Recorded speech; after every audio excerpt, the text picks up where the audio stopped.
All right, so it should tell me when the record has started. And it should be going right now. So anyway, this is our old familiar Blackboard course shell that you know. So we're currently in week 4, and everybody at this point is familiar with the Christian perspective paper as well as the quiz. Are you feeling okay with how the quizzes are going? Yeah, I was glad to know that they were like multiple choice. I'm like, oh, that's a lot easier. Yeah, it is. Yeah. You can kind of go through answers and fill it out and see which one seems most correct. Mhm. Hopefully also the lists that I put out in announcements are helpful just to know kind of what am I focusing on, because otherwise it can feel like a lot. So that's what we've got going on, and week 4 is almost over, which means we're reaching the halfway point of the course for week 5, which is hard to believe. Time goes so fast. But this is a 10-week course. So next week, we just have a discussion back to that system that we were doing for the first couple of weeks. And this will be a focus on previous assumptions that have been changed. So where has your perspective changed? You had a misconception about something, and what happened? How did you handle it? How did you overcome that misperception? And then moving on to topics of perception in your daily roles in your life. So what kinds of perceptions, for instance, for somebody who's working, what kinds of perceptions might I have of customers coming into a store? What kinds of perceptions might I have of my instructor in a class or my colleagues in a class?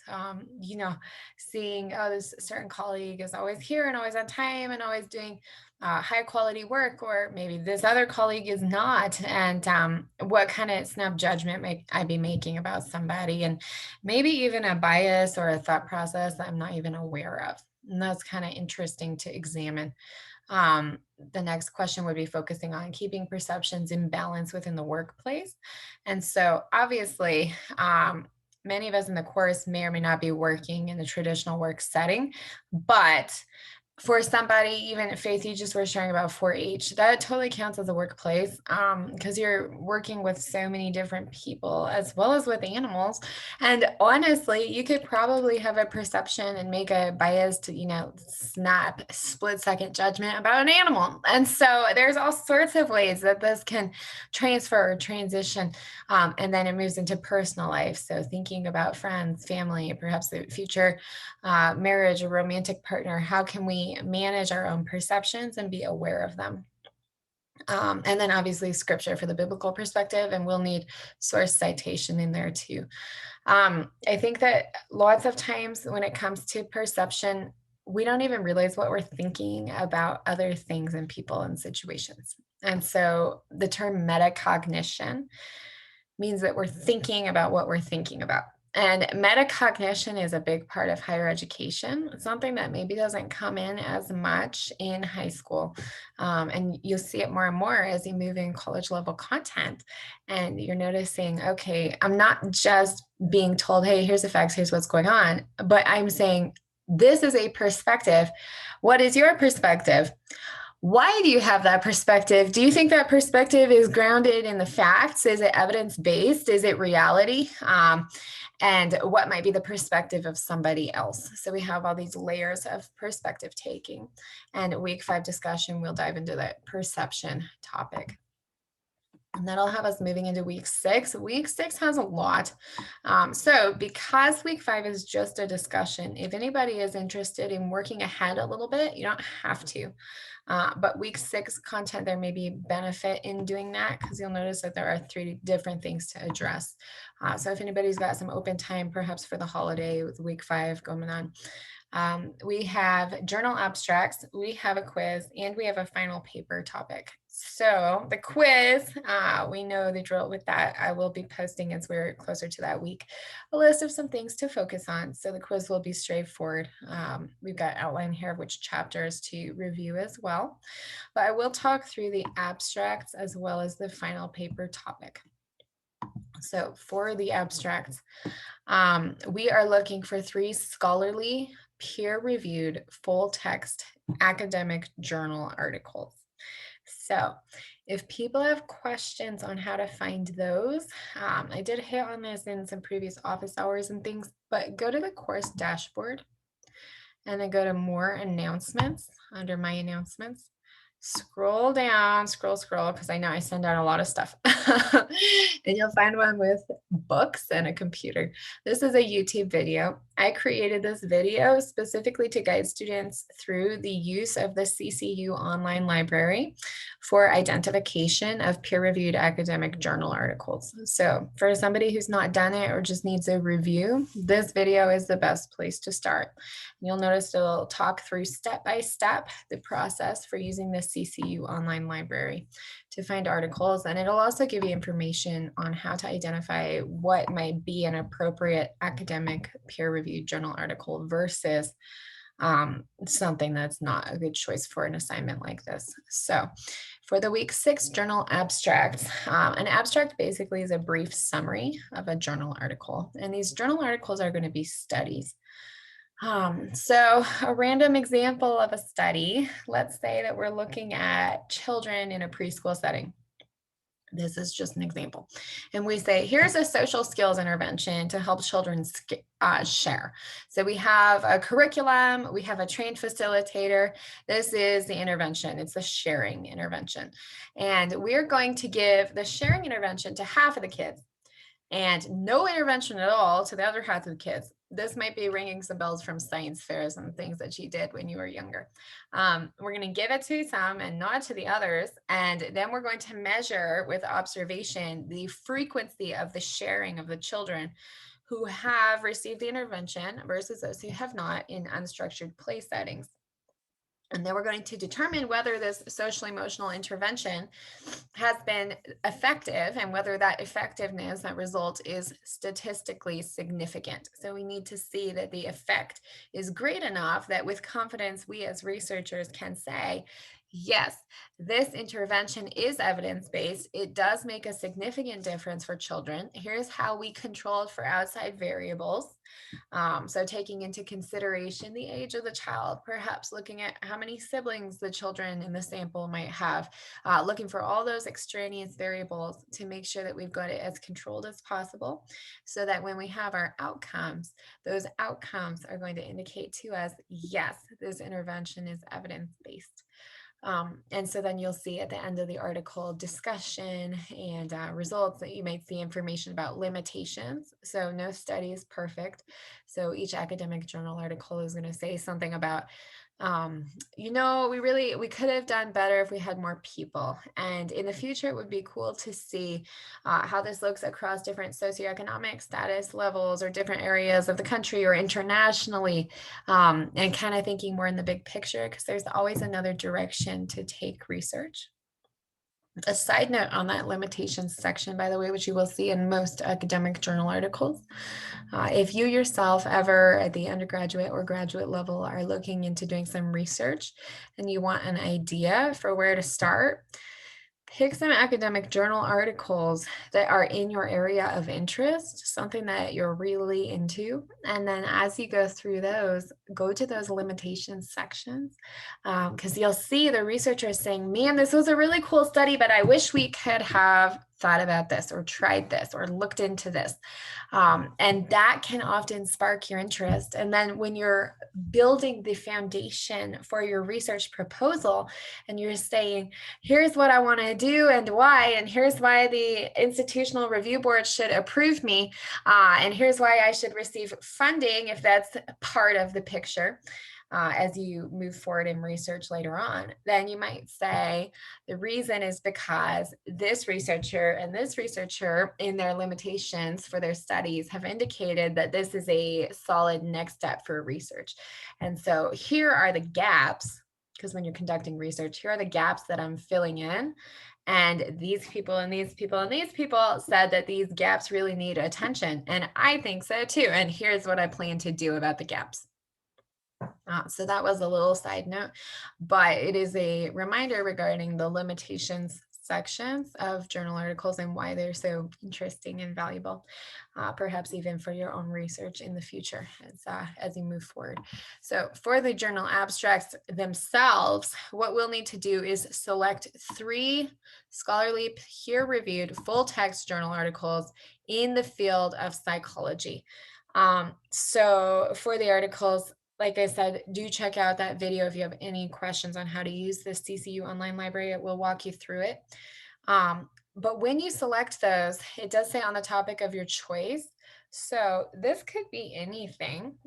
Feel free to just kind of dive into whatever in psychology is interesting to you. We have covered enough in the course at this point that it should be pretty easy to select something that you want to read or learn more about, because we are approaching that halfway mark. What some people do, and I'm going to make a recommendation, you don't have to do it, but if you have been filling out a topic for your final paper and you want to use journal abstracts and journal articles here that relate directly to your final paper topic, that could be a work smarter, not harder for you. Because that way, if you've got a final paper topic in mind, let's say that my topic is eating disorders, and I want to look into statistics regarding eating disorders and risk factors, treatment options, and outcomes. Then when I'm doing this abstract assignment in week 6 and my final paper is due in week 10, if I say I want to make this assignment work for me and I'm going to select 3 scholarly peer-reviewed full-text journal articles that focus on topics of treatment for eating disorders, then when I'm doing my final paper, I'm not going to copy and paste anything from this previous assignment because I'm not going to reuse my old work, but I have 3 solid articles that I'm already familiar with and have summarized. So then when I'm diving into that final paper, I'm already using this list of articles and I can pull the content and the ideas from those articles into the final paper, and it'll make it easier for you. So if you have a feel for your final paper topic, that is a recommendation, but you do not have to. You could do something completely different for this assignment. So what you'll do is you'll select 3 articles and you're going to read and summarize them. So again, abstracts are just little brief paragraphs describing this study and what happened in it, basically. So you will locate them through CCU. You want to make sure that they have intro, methods, result, and discussion. So the video will talk about this, the library video, but sometimes on the online library, if you're not searching correctly, you'll come up with like book reviews, position papers where people are just kind of spouting their opinion. And all of that can be really interesting, but that's not what we want here. So what we want are studies. So we need to make sure that there are participants who have been tested or evaluated, that we have hypotheses, and that then we're looking at the results after the methods of the study have been described. The outcomes will be broken down and there'll be a discussion. So you just want to make sure that this is a real study, a word that, as I mentioned, the science fair, it just makes me think back to putting soda in the plants and talking about variables and all that a lot of kids may do when they're younger. So really channeling back to that experiment study model rather than a book review, for instance. So that's what we're looking for. So we need to have those articles, pull them from that CCU online library. That's going to be your best place to find them for free. Because online, if people are just searching, perhaps like using Google Scholar, they're going to see that a lot of this does cost money to download. But if you're a student with CCU, which all of you are right now, you can download articles in the CCU online library at no additional cost to you other than simply being enrolled in the course. So take advantage of that. So this paragraph here in the middle, it's just giving you some additional guidance regarding the search process. I was saying The video probably will be the best way to break that down even further. But you'll notice here, final bullet point, this is what the product that we're actually producing. So these are going to be brief summaries of the articles. There is a word count expectation for this assignment, which is between 150 and 250 words. So if you're familiar with how to do word count in Microsoft Word, you can use that. Another good way is just to go to Google and type word count, and a bunch of different little engines will come up where you can copy and paste the text of your abstract. And by abstract, it just means summary. You can copy and paste that into the little word count machine, and it'll tell you exactly how many words you have. So it's important to stay between that 150 and 250. It'll be a couple sentences for each of the sections. So you'll summarize the introduction in a couple sentences, and then the methods of the study. So what did they do? Back to the social skills example for the sharing intervention in a preschool setting. So the introduction could be sharing is important because this and that, and some research in the field has covered sharing within sibling, family settings, but little research has been conducted about sharing interventions and evidence-based practices for teaching sharing skills within the school setting. Okay, so there's an introduction showing why this even matters. Methods would be children. This number of children were taken to do the intervention 1 hour per week with a person with this licensure to do the facilitation and instruction for the intervention. And it lasted for X amount of time. And this is how the children were assessed for sharing before, during, and after the intervention. So, these were the observations that were conducted, and we operationally defined sharing as X behavior for X amount of minutes, that kind of big picture methods right there. We're talking about what did you even do? So what happened in this study and how are you measuring it? So that'll just be a couple of sentences. Results obviously are the outcomes for the study. So the study indicates statistical significance in improvement for sharing behaviors for children who received full intervention instruction. The improvement indicates that children did this more often and this behavior more often and this behavior less frequently. So that would be a results, just a couple sentences there describing what came of this study. And then the discussion is always like a big picture focus. So why do we even care, right? Like, what does this mean to us? That'll be your discussion conclusion type section for an abstract or anything that you write of this nature in the future. What does this have to say or do for us as we proceed, as we move forward, or did we just do this for a good time? So that's when we're looking at, hey, why does sharing matter?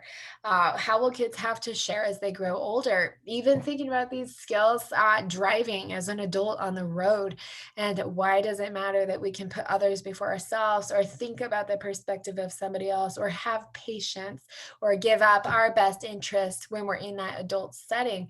And how does that contribute to safety in the community? So that's just a random example, but discussion is always going to have kind of that more global, big picture approach, just to wrap things up and kind of tie a bow on it. So this is going to be a short little brief summary, just saying, hey, I reviewed this article. I get the main ideas. You don't have to read every single word of the articles that you choose, because some of these you'll see they're like 30 pages or more. So you really just want to get the gist of it. So these sections, intro, methods, results, discussion within the article, will be really good ones to focus in on.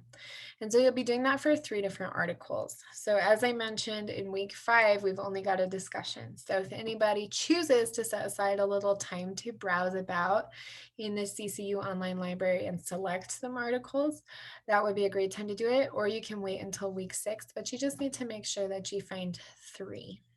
Then we've got the quiz, which we already talked about, and then the final paper topic. You can post in the student lounge if you want to talk with your colleagues about your topic ideas. You don't have to. That's just something you can do if you're trying to decide between two options or something and you just want some peer feedback. But what you'll do for the assignment is you'll click on it and you're going to submit your topic along with a rough thesis statement. So it doesn't have to be perfect, but if my topic is eating disorders, like I said, and I want to focus on causes and risk factors and treatment and prevention, then submitting my topic here, this will be just a Microsoft Word document, would be, my topic will be eating disorders and what I just listed, their causes and the prevention and treatment thereof. And my rough thesis statement could be many factors such as social media use and unrealistic beauty standards contribute to the prevalence of eating disorders in the United States, comma, and options for treatment such as cognitive behavioral therapy and family support have emerged as effective methods for treating these dangerous conditions. It's just kind of a random rough thesis statement. Is it going to be exactly what you use for your final draft of your paper? Maybe not, but it's just to give a feel for what you want to dive into. So you'll be submitting that, and that should be pretty quick and easy. Doing this actual assignment is just a couple sentences. So where the work is going to come in is beforehand as you ponder and think about, what do I really want to write about and why? And is it going to be sufficiently interesting and exciting for me to do a whole final paper on it? So you can bounce that off of me here, and then I'll respond with feedback when I'm scoring these. These are just 10 points. So that's what we have going on. I'm going to stop the screen share now. And any questions, Faith, regarding that content? Does that sound okay? Do you want for the journal abstracts 3 different documents, or can we put them all in the same document? Great question. All in one is just fine. Yeah, good question. So you could just do one on each page. Okay. Yeah. Anything else? That I can think of. I'm so excited to see what everybody comes up with for these. I personally think research is a lot of fun. So kind of enjoy the process, get into that CC library, try a couple different topics, see what jumps out to you. You'll see lots of research studies that might not really seem relevant. You might see some that are even like written in a different language, or maybe that are much older. But that's the beauty of the library, right? Like if you go to a physical library, you're not going to want to grab every single book off the shelf. It's all about the browsing experience. So when you do that, as you search in the CCU online library, you'll find lots of things that you might not be into, and then a couple titles that'll stand out to you that you're like, I got to read that one. And so this is just a good opportunity to practice that as well. And for people proceeding in higher education, at CCU or elsewhere in the future, this is pretty traditional for an online college level library. You don't see anything too different from this. So the process is really valuable to practice regardless of where somebody is going for future coursework. Awesome. Cool. Well, with that, I will